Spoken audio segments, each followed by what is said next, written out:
Hey guys, this is Jason Boutwell from the Marco Fargo office.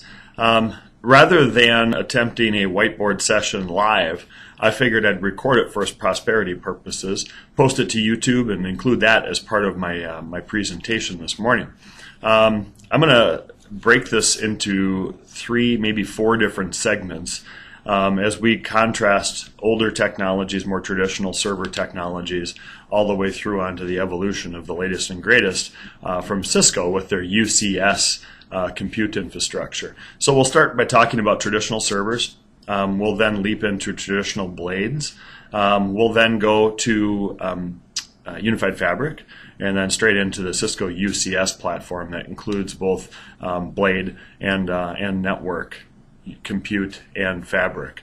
So let's start with the traditional server infrastructure and take a look at that. My apologies for looking at my back here a little bit, but I think you'll get the idea. So let's start with a traditional server. In a traditional server, we have network, we have storage, we have power, and we've got another network port for an ILO board, like like an inside lights out off-board management tool. When you think about a traditional server, it consumes each of these things in a fairly linear fashion. In a 2U, well, we've got a couple different problems in a traditional server environment, rather. So let's talk about those. They're not very scalable, first of all. A traditional server, let's just say this is a 2U server, is going to take up how much space?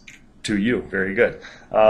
That's okay when we're talking about things on a smaller scale, but as we start to grow those into a larger scale environment, it gets to be just a little bit time consuming, a little bit space consuming, and complex. So let's talk about that. In a traditional environment, we're going to have redundant power supplies.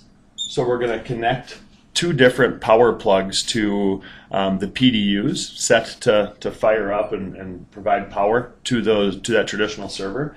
We're going to have 2 network switches. We're going to have 2 ports off of our embedded HBAs or our HBAs in that server over to our storage fabric. We're gonna have a bunch of network ports, and let's talk about those. I'm going to take 2 ports, and I'm going to connect 2 ports on my traditional server just for traditional management of that individual server.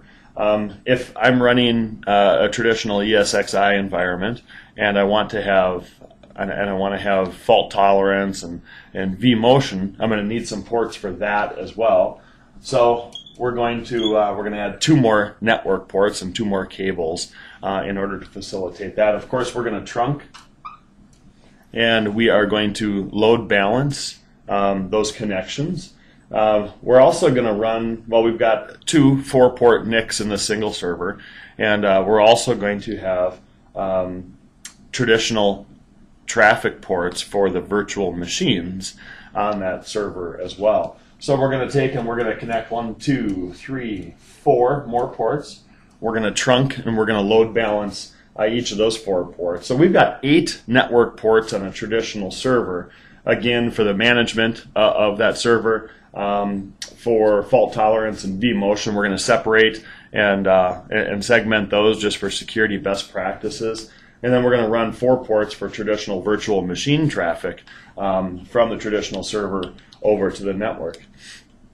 We've got 2 power cables, we've got 2 storage area network ports, and now, of course, I'm going to want to connect, let's see, I think I'll use orange. We're going to want to connect our inside-out off-board management card to the traditional Ethernet network as well on a 1 gig connection.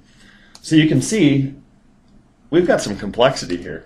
8 plus 2 plus 2 is 12 plus our 13th. We've got 13 cables on a single 2U server. Now, if you're a small shop and you've got 2, maybe 3 virtual machines that are playing host to your applications, that's okay. But boy, with 13 cables in a 2U server, if you were to take a traditional 42U server and fill it with machines like this, what would that be? See, 13 cables, 13 machines. I'm sorry, we've got 21 machines times 13 cables. That'd be 273 cables in a traditional 7-foot rack.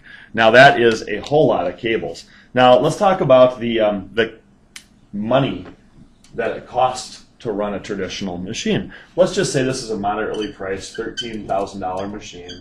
Obviously, that price can go up and can go down depending upon the attributes of the machine. One of the benefits of a traditional server is that you can load that thing full of RAM. You can load it full of memory, and it can be a high-performing machine, but it's just not scalable. To spin up a traditional machine, it's going to take about 4 hours to spin up a traditional machine. To load the operating system, to put it in the rack and connect all the cables is going to take about 2 hours. So I'm going to erase the board and we'll skip on to the next phase of server evolution, and that's the traditional server infrastructure.